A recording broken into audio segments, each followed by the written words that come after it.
right, 5, 4. When I cut This is the Patreon stuff. for real. 3, 2, 1. And hello and welcome everyone to another what should be thrilling installment of Capes and Quests. I, as always, am your dungeon master, Joel, here, and I am joined by my good friends, the D20 Degenerates, the Crack Fighter Squad, my friends and yours. It's Kirk, Aaron, and Josh. How are you doing, guys? Audible. Very great. Doing great now that we have $1 million idea. We can leave this one for town. And if you want to know what we're talking about and more fun stuff, you got to become a patron so you get the whole pre-show to Capes and Quests. There was a saga before we started. It may be a better story than the one I'm telling in this game, to be fair. I mean, yeah, because it had human stakes, and you gotta love human stakes. There was real drama in that. Yeah. You know, it hits me as we play this game. You guys have literally not been hit that bad. Like, Antoine almost died in Season 1 from, like, the first enemy critting, but because I've either been rolling so low or you guys have been rolling so high, I have not even had to go over death and dying rules. It's quite amazing. We're gonna live forever. Close. Yeah, we got pretty close last episode, though. Yeah. Don't even worry about it, dog. We're immortal. I was bleeding like a sheep, but like, oh, yeah. It's true. The enemies are tougher now at level 5, but yes, so as we mentioned last week, you had done a little bit of a stakeout. Corbin had the great idea to try and ambush the shipments that were coming in for the Good Barrel clan to try and feed their grog operation. The caravan had a new recruit inside it. Oh, it was little Skip there, and you got him to join your gang the way you've been getting a lot of people to join your gang. You're building quite an operation out here in the swamps. Yep. There is no malice in Joel's voice to that. None. I love that Joel has commented numerous times on how he has tried to predict what we're going to do, and all I can think is you did not see the fact that 2 characters who you came up with voices with, that now you're going to have to do those voices every single week, did you? You didn't see that coming. Back, listen to old episodes and nail those voices down so you don't confuse them or lose them, and that's amazing. That's You're like, D&D, baby. I have to come up with backstories now to these characters. That was not part of the deal. And that's the way the game is played, everyone, and that's what I love about it. So, yeah, you're still hanging out right now aboard the deck of the Revival, your sick-ass floating lair right now. You have the letter from the gargoyle, the strange underground figure who seems to be pulling a lot of the strings around here and who seems to particularly have it out for you. Your last big clue that you had discovered is that there's going to be a wedding happening in Treetop, the big Elven settlement. What is it? One of the twin leaders of the Elven triad is getting married, and you have good reason to think that the gargoyle might very well be there. In fact, pretty much all roads lead to Treetop. The gnolls that you fought early on, they were in cages made from Treetop. What is it? The weapons that the halflings were using against you were also from a shop in Treetop. So yeah, everything seems to lead back there one way or another. Alrighty. So we're on the barge. Yes. We're partying hard. Oh, hell yeah. I'm cracking a cold one with the boys. You only know one way to party. Scrunch has taken quite well to having this new ward in Lil Skip, and as you look off the deck, you see Scrunch hanging out with Lil Skip, and he's made some kind of, ball-like thing out of, like, moss and twigs and everything, and he speaks up across the water. Hey, Lil Skip, go on, catch the football. Ah, that's good, man. Oh, fuck. Scrunch made a football. Hell yeah. That's cool as shit. He sure is. And little Skip is like, oh, this is so great. I've never had someone play ball with me before. Joining a gang was the best life decision I ever made. I was not expecting the father-son relationship between Scrunch and Skip, but I'm cool with it. I was just going to say, like, we don't even need to have an adventure. Joel, just take it for the next hour and a half and tell me the adventures of Scrunch and Skip, man. It sounds like we need to go to Treetop. I hate to get serious here for a second there, fellas, but I want to go buy Scrunch some denim jean shorts. So we should probably head to a town with, like, an Old Navy or something. Aha, man, denim jean shorts. That's fucking dope, man. We should all wear You're denim fucking jean dope, shorts. Scrunch. God damn it, dude. I love you, man. Ah, thanks, Antoine. You're pretty fucking cool yourself, man. High five. Or low five, I God. guess. I'm smaller than you. You just keep doing you, Scrunchy. Little Skip at this point, too, says, oh, you know, Scrunchy's been like a father to me, and Miss Trish Ann, she's like a mother to me. Trish Ann pokes her head out from her lab. I didn't say that. Do not call me that. No, no, no. And she goes back to making poisons. We're going to have to hire more people just to do the voices for Joel. Don't worry. Just so he can take a breath. Every new voice I create now, I create knowing full well you could potentially recruit them to your Normandy ship. Oh, for God's sake. All right, so Anyways, what do you guys want to do now? I want to check in with the crew really quickly. Does anybody have weapons sitting someplace that we need to go pick up for upgrades, or are we all good and healed from the last incursion? Yeah, you've been All chilling. my upgrades are right. Yeah, you've been chilling and hanging out on the ship. Are we? Let's head to Treetop while I go hide my dog's water bowl so she doesn't keep scratching at it. Aw, so cute. Oh, is that what that was? Yeah. Oh, She was okay. tap dancing. I was like, well, he lives in LA, so Could be anything. talent dog. Yeah, obviously. I can legit hear that. That was somebody just like running their fingers on the table. Yeah. Now, you see, speaking of dogs, your crew doesn't have a pet yet, so there's something I'm sure you'll have to work up to. What's your team pet? I am just ethically opposed to the team having a pet. Seems pretty fucked up. Being an animal like, man. You see Goofy walking a dog. It's like, what the fuck's going on there? Guys, I really thought it was already Scrunch. Yeah, that he's the team pet. Hey, Yeah. man, Scrunch is whatever you need him to be, man. There you go. Yes. Oh, he's the pet squad. Yeah, Scrunch is just a cool customer. That's what he is. All I right. don't know if that classifies as an animal. All right, then. Alrighty. So you saddle up your horses there, which Scrunch has been taking care of. He brings them out to you. And you start down the road to Treetop, further from High Morn than most of you have ever been before. Vorlin, you basically know the way because you were hiding out there in the brief month that you guys were split up. And the further you get from High Morn, the more you notice the landscape change. This isn't just, regular old medieval forest. This is, magical forest, complete with pixies instead of birds, giant colorful mushrooms, and even the leaves seem to change colors before your eyes. It's a hell of a light show. Oh. Yeah. Oh, the you. Northeast Nice. is nice. Yeah, for a change. Yeah. The ride is also a lot more bumpy than you care to admit, naturally because there's no central government here in the Tragic Kingdom. Road maintenance has really gone to hell. You ride for several hours over craggy cliffs and hills, and yeah, it's you're getting some saddle sores at this point. It's a bit of a rough one. Okay. Mm-hmm. So it's uncultured terrain. Very, very much so. Now, Okay. it's near sundown on the first day of your journey. You begin to hear the unmistakable sound of thunder.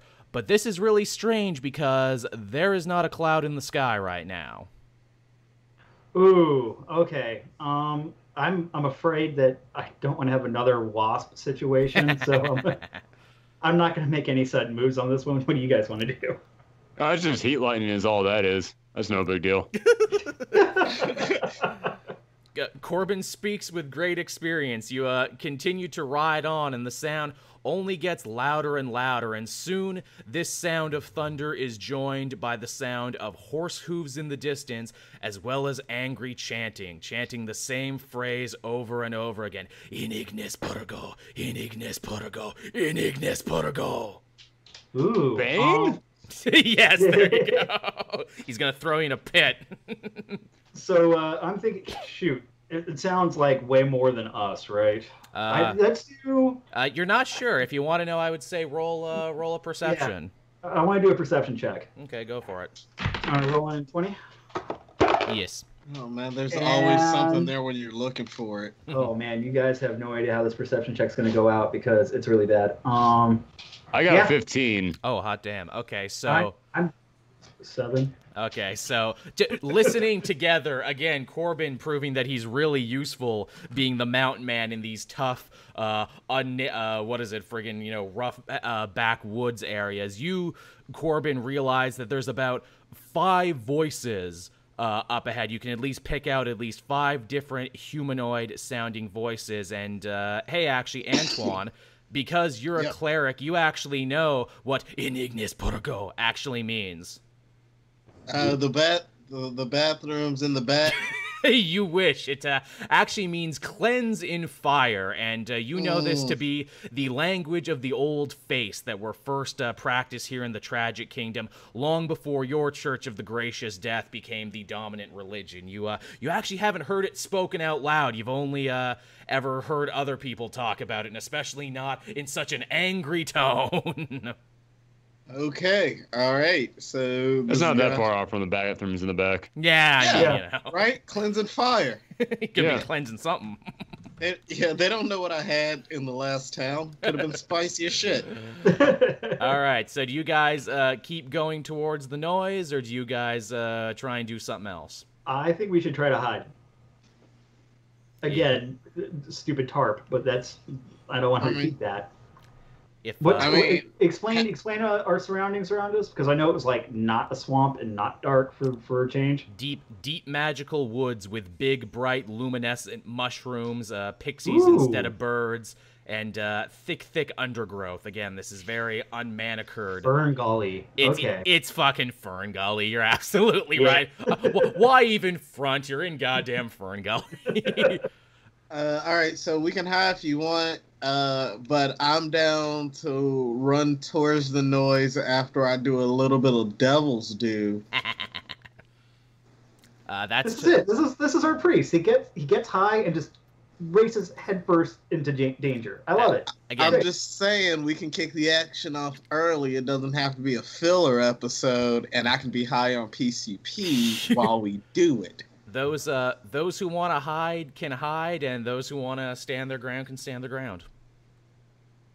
I want to get real Florida with this. Yeah, fuck it. I'm not bleeding. Yeah, I don't feel like I would hide.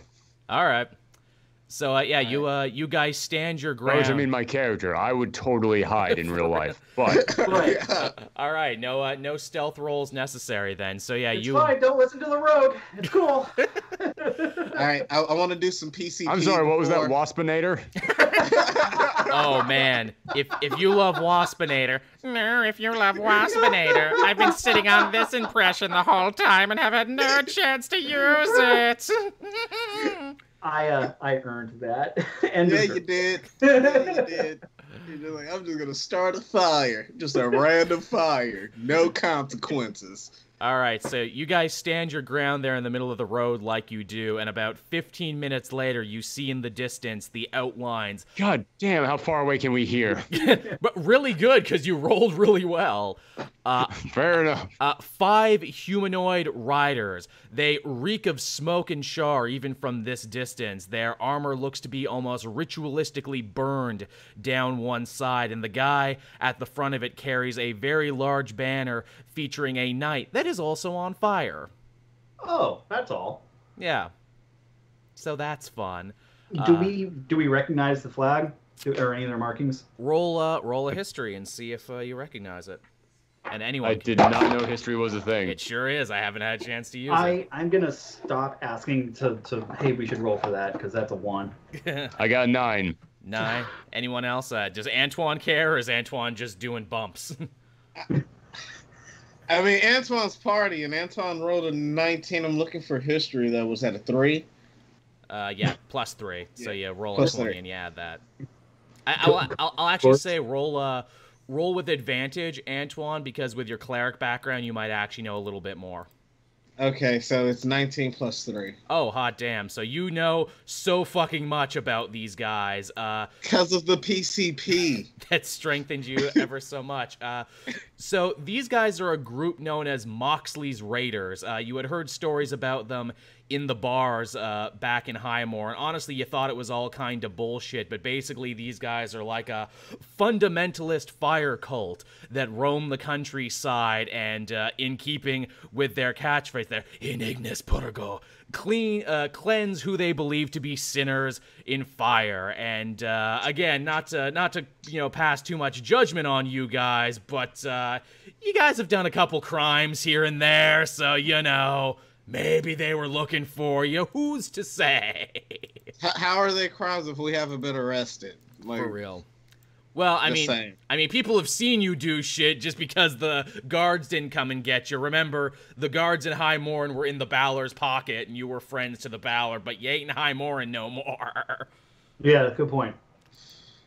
That means you're gonna give them mag immunity here. For real.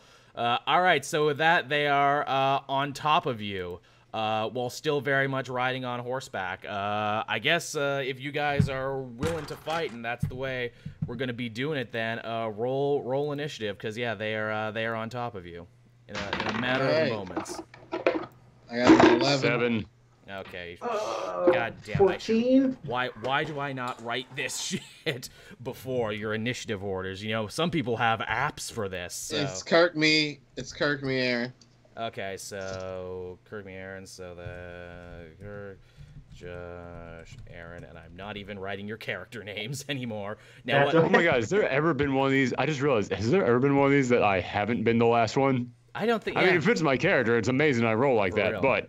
Now, what are your actual numbers? Because I'll need to roll for the bad guys, so I can know what their move order is as well.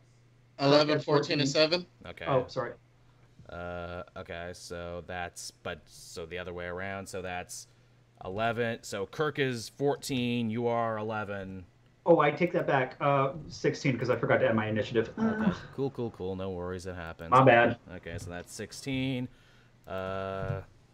All right, culty guys, they roll. All right, friggin' D20 time, and that's going to be oh, holy shit, they get a 20 for initiative. Holy fuck. Ah! They are fast boys and girls, actually. And yeah, all right, so that's 20. So they get to move. 3 guys actually move up near the front, and 2 what looks to be archers end up hanging back is what they do. And they are actually going to do something that most people you fight never actually do.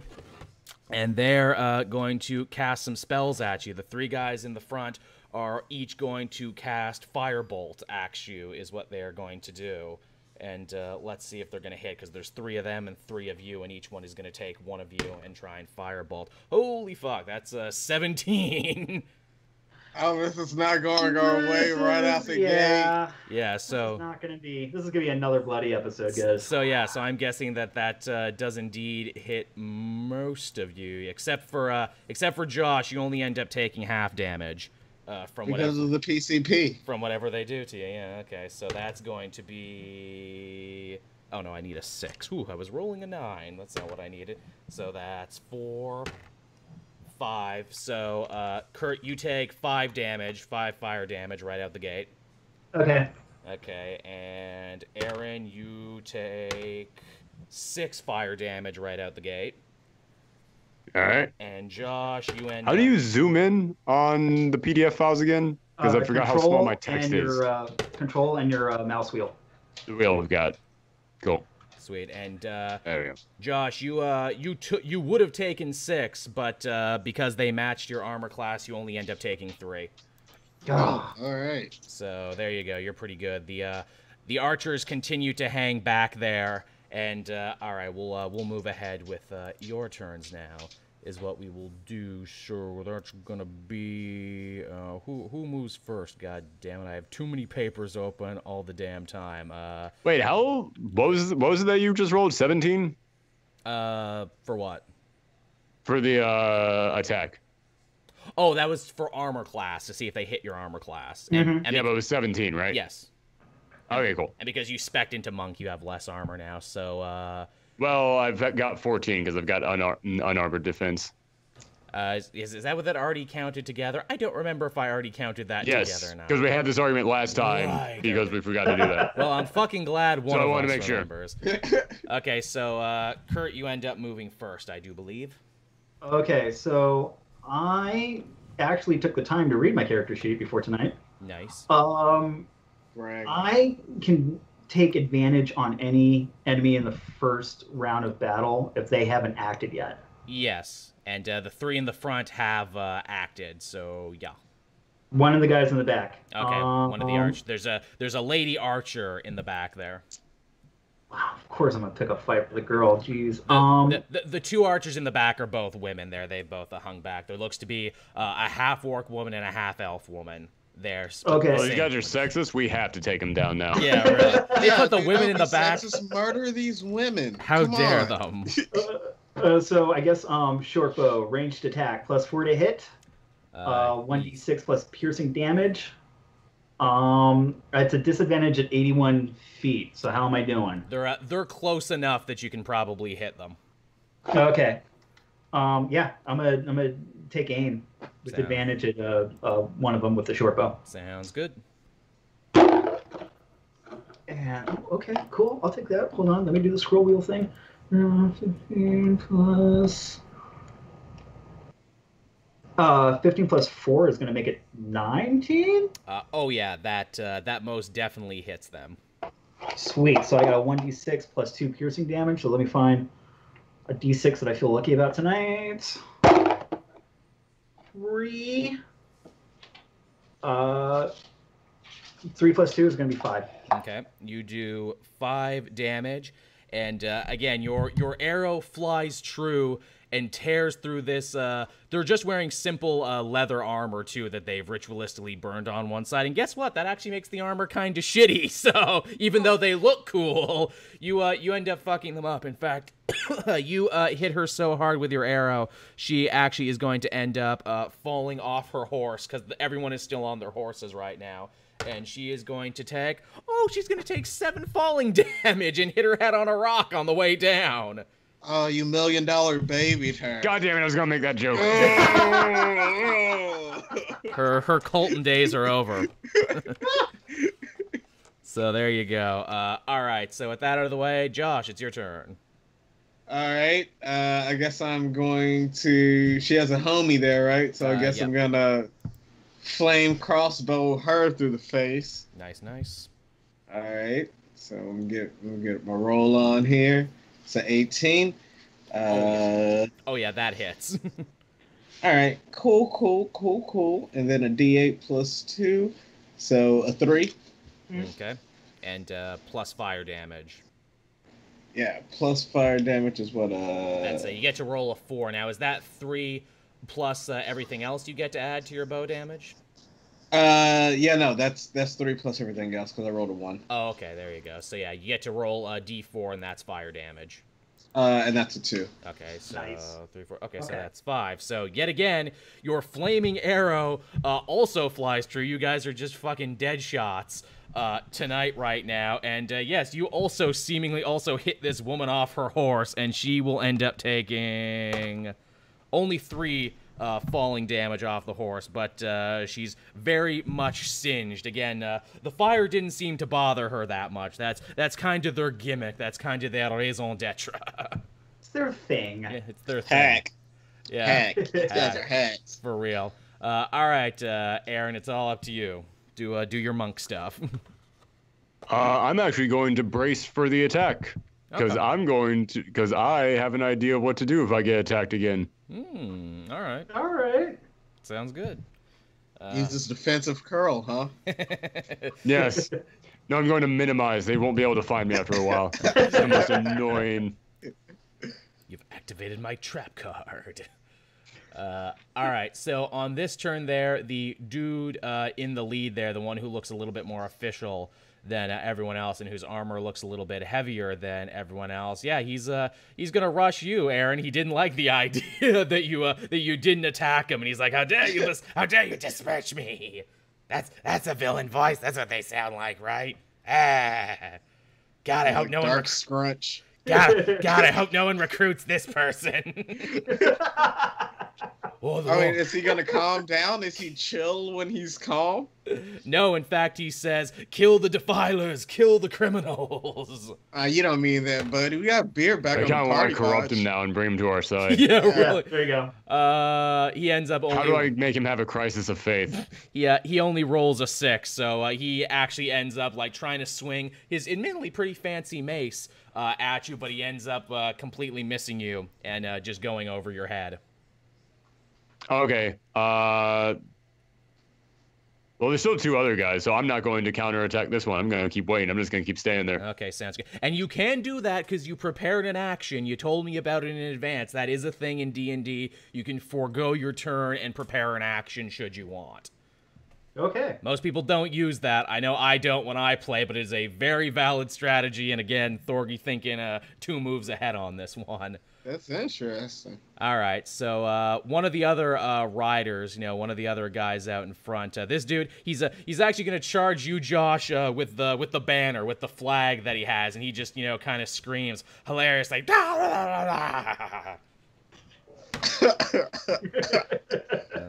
Hey, man. And that's only 10, so again, trying to attack you with a flag was a really bad idea, because you're actually the most heavily armored person here in the fight, so it's just a chunk, and the flag ends up completely knocking off your armor, and you're fine. Little bitch. Yeah, pretty much. Like it. He's feeling real small right now, and so the other third guy, he is also going to try and rush you this time, Vorlan. With his mace. Is he gonna hit you? That's it. 12 doesn't hit you. So again, these guys are so gung-ho, they have such hard murder boners, they can't focus on anything, and they miss you completely. Yeah, they're coming here with way too much energy, coming in hot and high, man. For real. And the 2 archers, because they were knocked prone in the last turn because you knocked them off their horses, they are gonna spend this turn trying to get back up, which they do. Okay, cool. And so good for them. That's they learned how to stand. They did eventually. All right, Kirk, back to you. Okay, who's closest to me right now? Again, you ran down one of the lady. Well, actually, no, you didn't, because you used your bow and arrow. So you're closest to one of the riders that tried to hit you with his mace, but couldn't do it. Okay, so yeah, let's dual wield and go after that guy. And I'm definitely like coming with a cross, each arm poised against his neck. Nice. And you're all on horseback too, I should say this still. So this is mounted combat. So give it to him. Oh, sweet. Okay, yeah. Wait, did we get the horse nod to Corbin's character? No, my horse is sticking this one out. Yeah, bringing him in. All right, there you go. Can't bring the horses into it. Won't someone think of the horses? Okay, now we're gonna. Oh, hold on, let's not sabotage myself. Okay, that's not good. That was a 9. Plus anything. What was that? I said plus anything or just 9? Yeah, wait, hold on 1 second. See, I should know this by now because I use it all the time. It happens when we play every other week. Yeah, exactly. No, not the dagger. No, there's the rapiers. You had a rapier in one hand and short sword in the other, so that was a D8 and a D6. 8, so it's only 6 plus. Shit, it's only a 7. It's only a 7. Only a 7? Okay, then. So yeah, your first attack ends up going wide again. You seem like you don't have that much experience fighting on horseback, but you can spin back around because you still got one more. Can you get him on the rebound? Okay, this die is going to jail. It's a 4 plus a 5. We're not going to roll that one for the rest of the night. Yeah. Okay. So yeah, that one you get a little piece of his armor, but this one actually stands up a little better. Okay. All right. So with that, Josh, it's all up to you. There went my cool exterior after the first bow moment. And there's nothing I could roll to like make the underling stop fighting and turn on the boss, right? Like that's talking is a free action. Again, do you got a really good pitch? I can't say that you won't need a super high roll, but you can definitely try. Mm-hmm. I mean, a good pitch, fellas. We're kicking your ass here. It's happening. You get that, right? My character's like, yeah. Okay, roll a persuasion with advantage because you said it, and what is it? Vorlin backed you up, and indeed, you are eating their lunches right now. So yeah. Yeah. All right. So what do I roll to talk these guys into turning on the guy who's? Roll a d20 and then add your persuasion modifier, which for you is 2. All right. So I rolled a 15. Okay, so that's 17 altogether, which is pretty good. And now the two ladies in the back who have already been hurt and already had to spend a turn, getting back up. At this point, one of them ends up speaking up, and she says, "Oh, God damn it, this is the worst cult I've ever been in. This is so fucking stupid. I am out of here. I'm gonna see if those swamp guys will let me join." And she... Well, there you go. And, right? she throws down her bow. Bad news about the swamp guys. I know. She throws down her bow and leaves, and the lady next to her is like, "No, Jessica, we came together to the fire cult. We have to leave together." And they just end up walking off into the forest. They leave their horses, and they're fucking walking. What happens when you don't even have dental and you expect people to die for you? Yeah, Fuck that. Most definitely. That's a hell of a thing. So now the group of 5 has now been whittled down to a group of only 3. But those 3 you actually haven't hit just yet. So that's a thing. All right, cool. Well, I did my part, fellas. I took down 2 at once. For real. That's an achievement right there. Do his impersonation of bitches. Leave. That's kind of what it was. All right, Aaron, it's up to you now. What monk shenanigans do you have?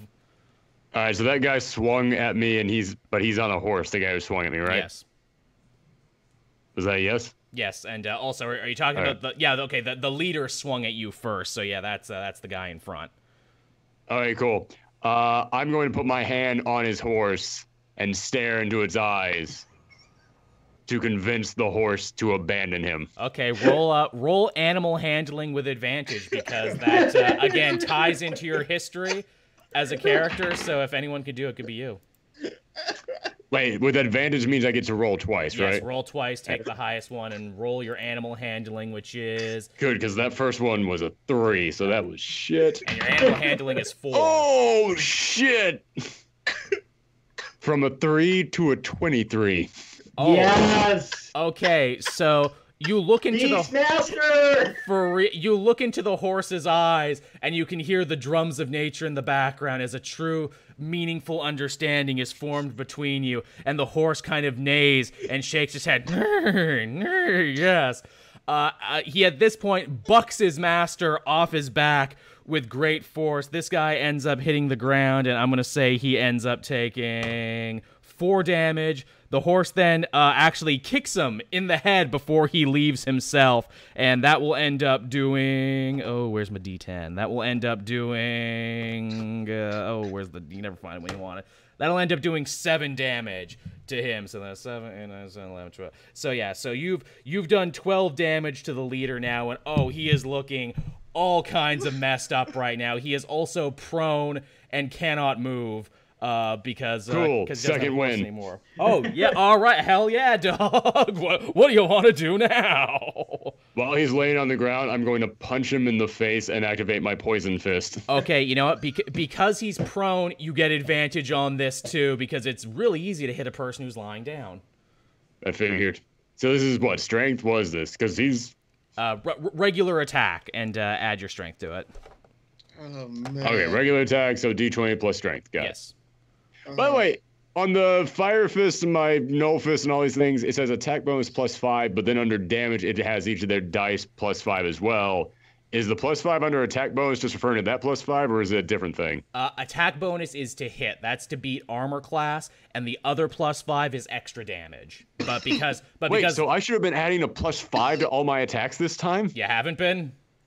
No. Oh no. Damn. Well, there you. And now you know. And I thought I just added the strength to it, so I should be adding for a strength attack. I should be adding +8. Well, it's 1d8 is what you roll, and then you add 5 on top of whatever you roll. Oh no. Okay, you misunderstand. Okay, so I roll. Okay, so I roll the D20 and then I add plus strength.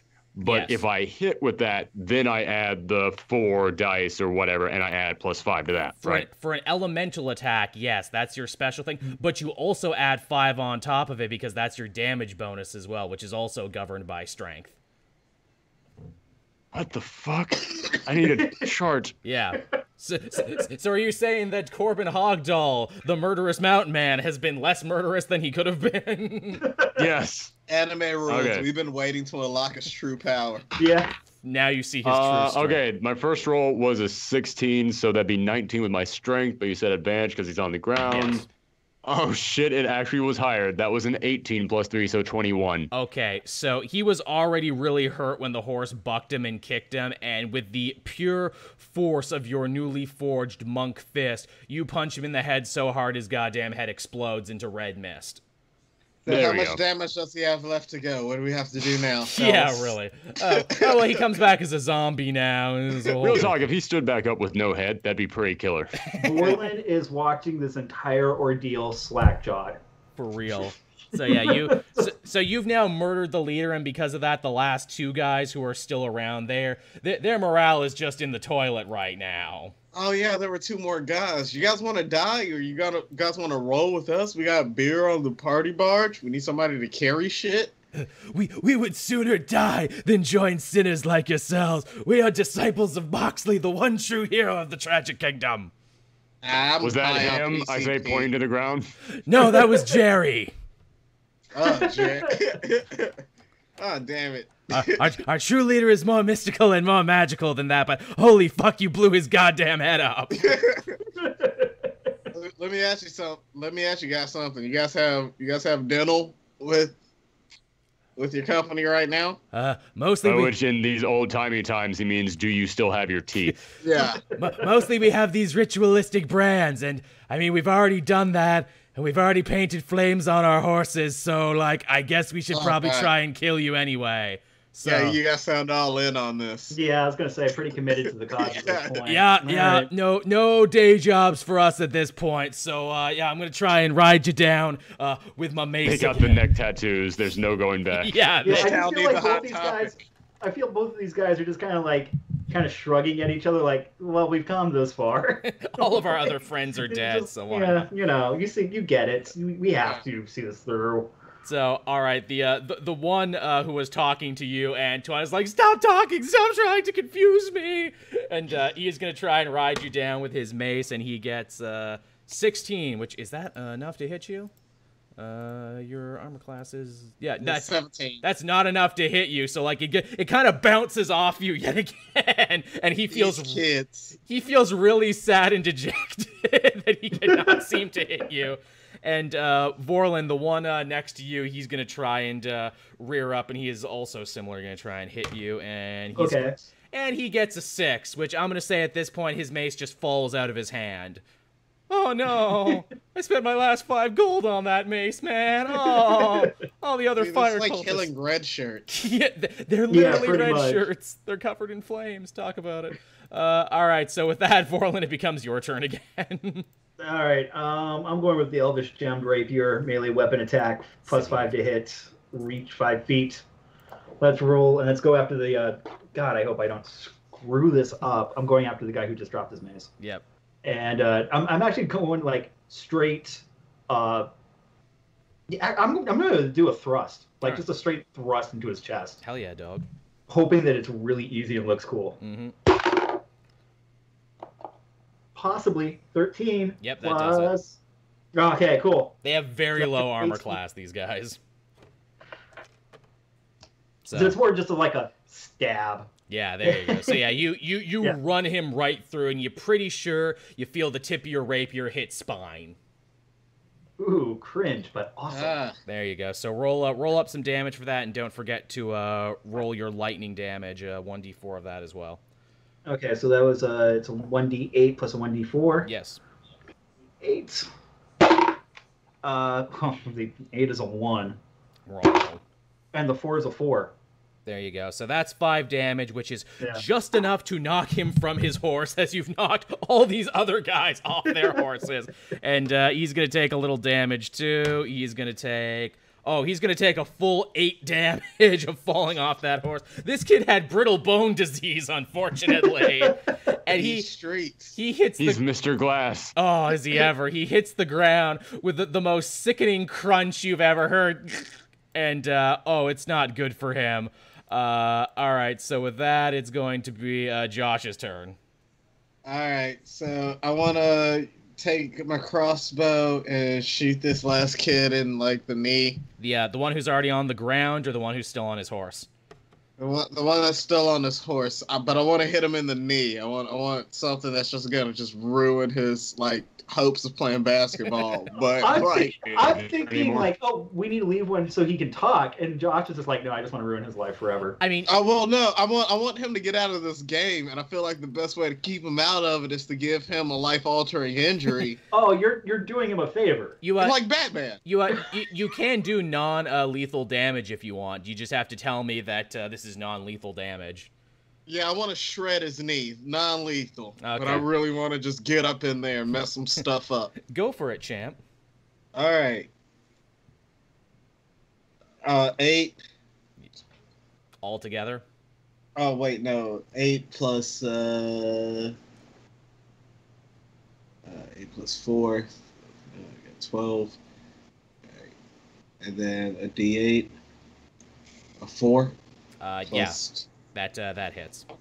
Yeah, 4 plus 2, 6. Okay, so yeah, that's with your fire bow. So yeah, you hit him right in the knee with another one of your flaming crossbow bolts, and he goes sailing off his horse, and he hits the ground again with a less sickening thud for 5 damage. And yeah, he's just holding his knee now, like Peter Griffin and Family Guy. It burns. Stay out these streets, boy. Stay out these streets. Oh god, we really bit off more than we could chew on this one. Apparently they weren't just silly criminals. Apparently they could actually fight. So yeah, with that done, Corbin, it is your turn yet again. All right, the one who dropped his mace is like still alive, right? Just barely. Blood is shooting out of his mouth right now. It's amazing that he's still holding on to life. Cool. I'm going to go up to him, pick up the mace he dropped, and then beat him in the head with it. You know what? He only has 2 HP left, so I'm not even going to make you roll for that. I'm just going to say you do it. You turn his head to fucking hamburger meat. Cool. Vorlin's like, oh, that was my job. Yeah, wrong. And with that, it becomes, the last remaining rider's turn. And he is prone, so he would have to spend a whole turn getting back up anyway, but he is just crying and cursing you and being like, I die for the greater good. Sir Moxley will get you. They're gonna get you one way or another. You can't just go around murdering bards and blowing up flower shops and doing whatever you want, man. There's fucking rules. This the kid I shot in the knee? Yes. All right, so I kneel down and I hand him some pamphlets to community colleges in the area. I'm like, this is like when you stop bleeding, this is an opportunity to turn your life around. And you seem like a bright kid. I'm pulling for you, and I just kind of walk away while he's bleeding out, I guess. He just barely gets back to his feet using his whole turn, and with that, Vorlin, it's back to you. Really upset that someone took my kill, but I guess it's our kill. Yeah, I guess I'm gonna freaking intimidate him and see if we can get any information out of him before he crawls away. Yeah, he's like limping away as best he can. But yeah, I'll say the fight is over now that you fucking wait. He had 3 HP left, so he's very slowly attempting to inch away from this battle and back into the forest. So yeah, you're just walking alongside him at this point right now. So you know. Hey, where are you going? Let's talk. Let's have a chat, man. I gotta get back to the capital, man. I gotta get back to it. This is. That's great. Who sent you for us? I can't tell you, man. I'd rather die. At this point, he reaches in to his jacket pocket and he pulls out what looks to be a flask of clear liquid and he starts like splashing it on himself. Nah, I wait. I want to use my feline agility to get to him before he does anything with that, and like stop him from splashing himself because I have my cat-like reflexes. Okay, roll a dexterity or no, actually roll a sleight of hand with advantage because again he is uber fucked up right now. Okay. 17 plus 2. Yeah. Okay, yeah, holy shit. You get him real good. You snatch it out of his hand like friggin' Mr. Miyagi, and you give it a little sniff there, and this appears to be some sort of, like, lighter fluid is what this is. It seemed like he had planned to self-immolate himself, but now he cannot. All right, and I asked him if he's, like, good with computers or, like, refrigerators or something. Why won't you let me die? Because society needs drones, and you can be useful still. All right? Really? I take a swig of his lighter fluid. Oh, God. Oh, shit.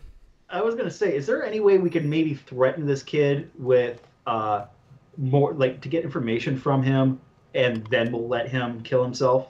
Roll an intimidation. All right. With advantage, because, again, he's, like, near death. Right. So 15 plus 2 is a 17. Okay, he is literally bawling tears now, and you're pretty sure he wet himself at some point. It's like, I'll tell you anything I know. It was my first day. This was our first mission. He's not gonna give me anything, is he? How the fuck do you have that much alliance to someone on your first day? Yeah. To rather kill yourself than go to community college on your first day is really, man, you hate learning. I have walked out of jobs during orientation.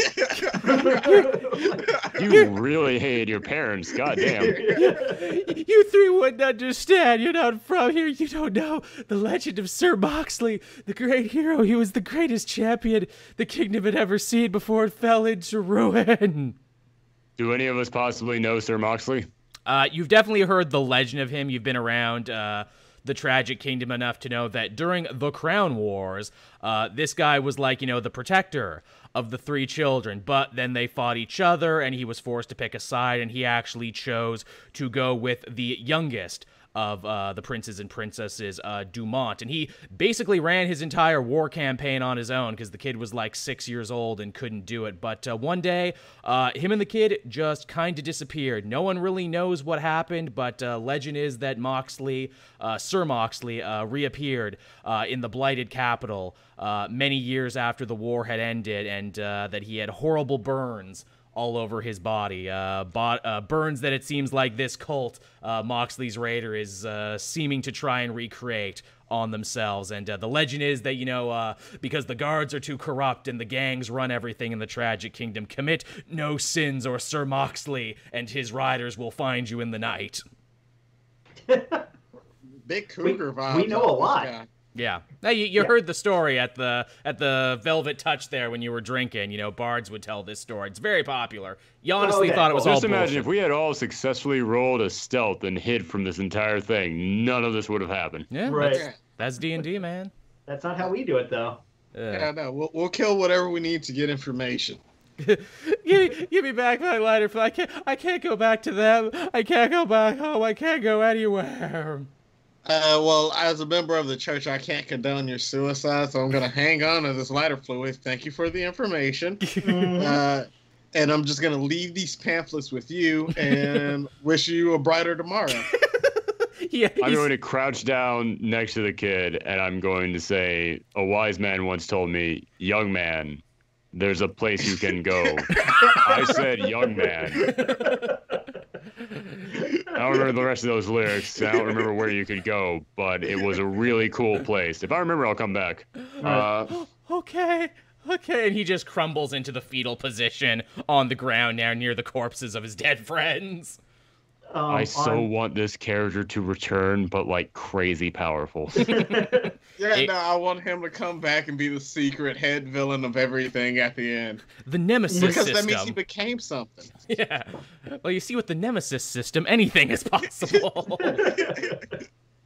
Like, oh, look who got his life together and became the big bad. All right. You're welcome. So you guys are gonna hit the road. You gonna dig through any of the pockets of all these people you've killed? Can we He just comes flying out of the air, like 20 chapters on, with a rocket launcher on his arm. He's going, Antoine. I made something of myself. Matthew McConaughey, Texas Chainsaw 3-leg. Oh. Like, it's just like robot Yes. operated. Oh, that's good. I'm writing that down for later. So yeah, you spend a couple minutes digging through the corpses, the freshly made corpses. You find about 5 gold apiece on each of these guys. Some really unsalvageable burnt armor. These guys really took their gimmick too far. But on the main guy, whose head is no longer there due to punching reasons, he actually has a very fancy-looking mace, one that you haven't seen before. This one would appear to be magic. And also, thank you, Pat Senior, for that donation. Who can wield the... Do we need to give Corbin another more powerful weapon? Yes. I mean, Yes. it's a mace, so I mean, you know. No, I'm not gonna use it. I mean, I could use a mace. Yeah. Yeah, you use maces. All Yeah, right. let's give Antoine the mace. All right, when you pick it up, it hums with energy. This most certainly feels to be magic. Roll an Arcana, because I don't make you guys roll Arcana enough and see if you know what this does. I rolled an 11. An 11, and what is your Arcana? Your Arcana is... That's plus my Arcana. Okay, so that's 1, so that becomes a 12. Yeah, this, you get the distinct feeling, though you cannot be sure, that this is a Mace of Terror, and once a day you can cast a fear spell that makes it so enemies don't want to approach you. So it hums and vibrates, huh? Yeah. Yeah, this one was for me, fellas. Just I saying. like it.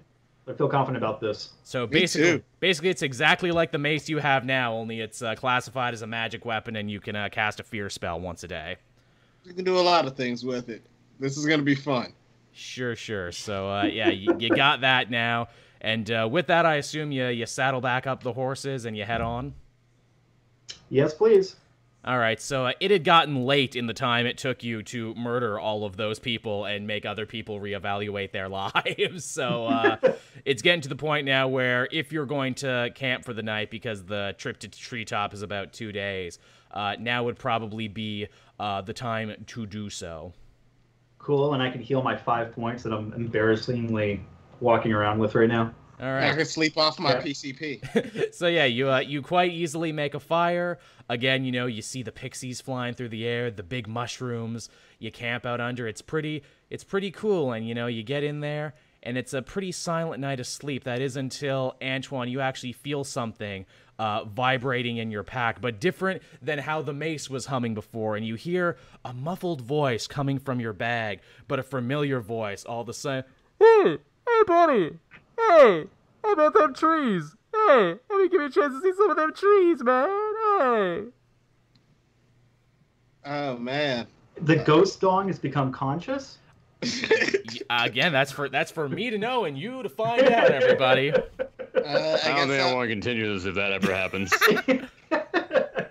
I guess I'll wake up and check my bag, see what the hell that was. All right, you dig around in your pack and you eventually find the gnarled, moss-covered tree branch staff belonging to Brother Wyatt. And as you touch it and as you pull it out of the pack, you see a green spectral spirit kind of manifest in front of you, and it looks like Brother Wyatt did, or Father Wyatt did when he was alive, but now he is very much a ghost, and now that he is out of your pack, he can speak clearly to you and says, "Hey, Antoine, it's me. I live in the staff now. I'm a ghost. Before I died, I put my spirit in there. How about these trees? I've never seen these elf trees before. These are fucking dope."